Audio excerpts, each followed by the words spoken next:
Rational numbers. So we talked about some shortcuts, finding percentages of a number, and then the second part is going to be just reviewing everything fractions.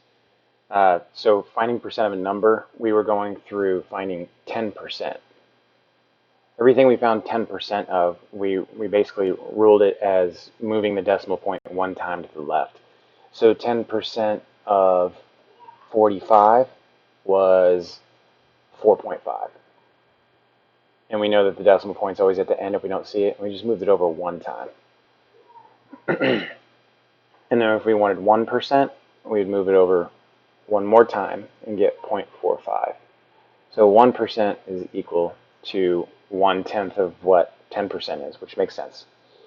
So I just want to go through and review a couple things real quick about finding 10% of a number. For example, let's do 452 and 60.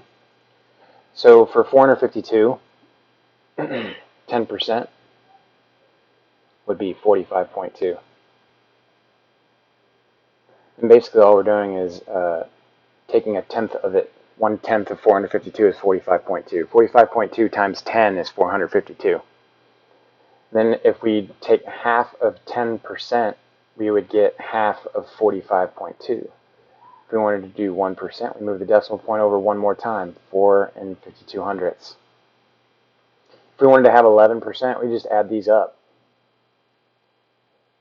And then we'd end up having 49.72. So 11% of 452 is 49.72.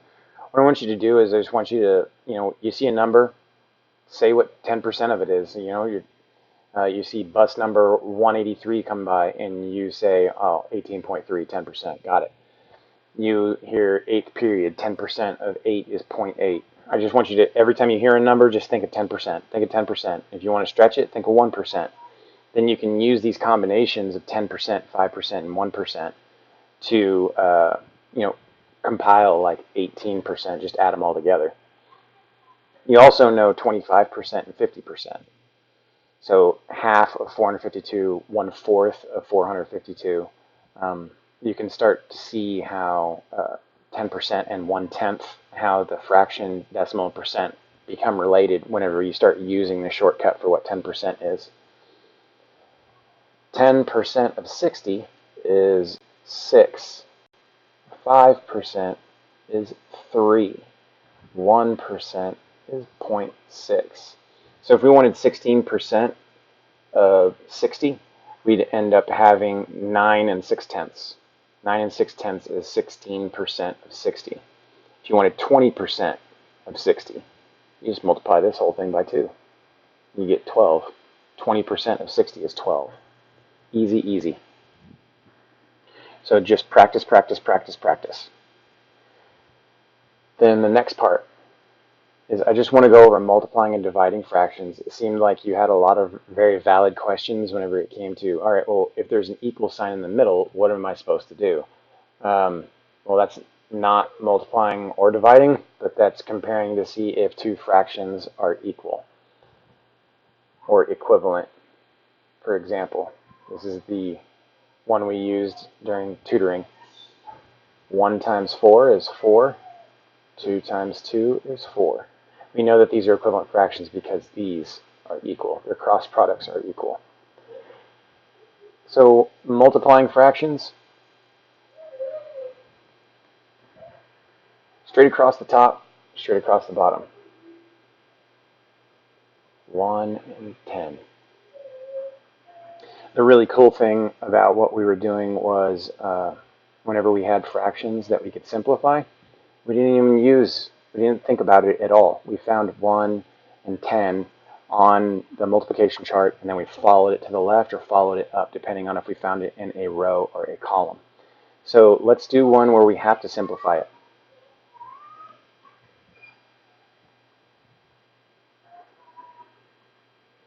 So 3 times 4 is 12, 5 times 7 is 35.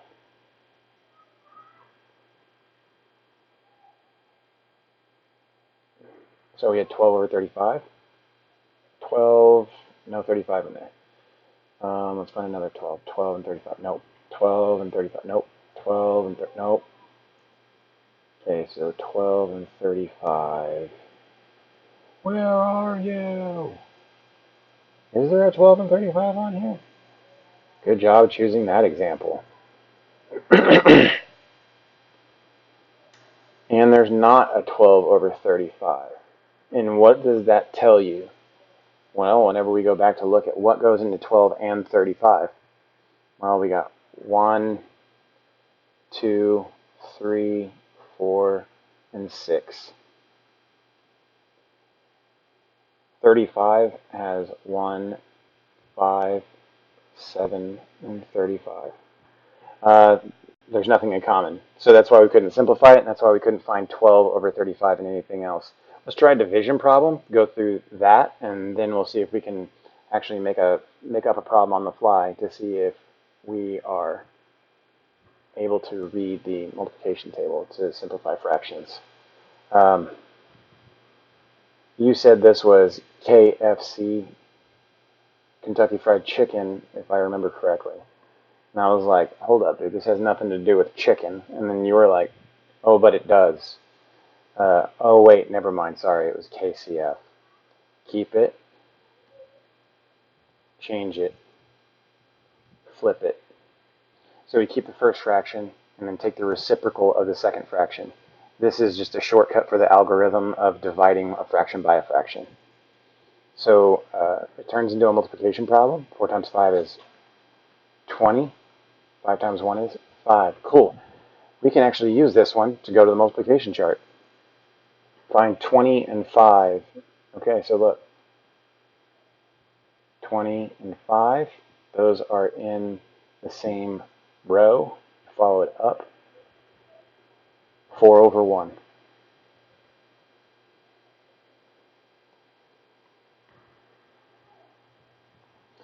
For the final part, I just want to go over the procedures for adding and subtracting fractions. They're going to be the exact same except for the end of when you'd add or subtract it.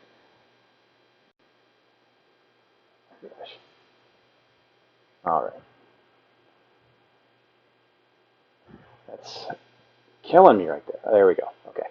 So if we have two fractions, whether we're adding or subtracting, I'll do adding just in this case, that have uncommon denominators, we should count by the denominator until we find a common denominator. 2, 4. Hey, look at that. 4. What we want to do now is we want to take and see how many times we counted by 2. 1, 2. Cool. So that's what I'm going to multiply by. Whatever we do to the bottom, we do to the top. What we multiply 4 by was 1. It's ultimately going to end up being the same fraction. Anything times 1 is itself. So I'm going to rewrite this problem. 2 times 1 is 2. 2 times 2 is 4. Cool. And what we did is we took 1/2 and then we cut it into fourths. Now you can see we have 2/4. That's why we created an equivalent fraction. Plus 3/4. You told me that you don't do anything with the denominator, you keep it. You're correct, sir. 2 plus 3 is 5. This is where you would see 5 divided by 4. All right, well, how many times does 4 go into 5? Once. What's left over? 1, and keep your denominator, 1 1/4.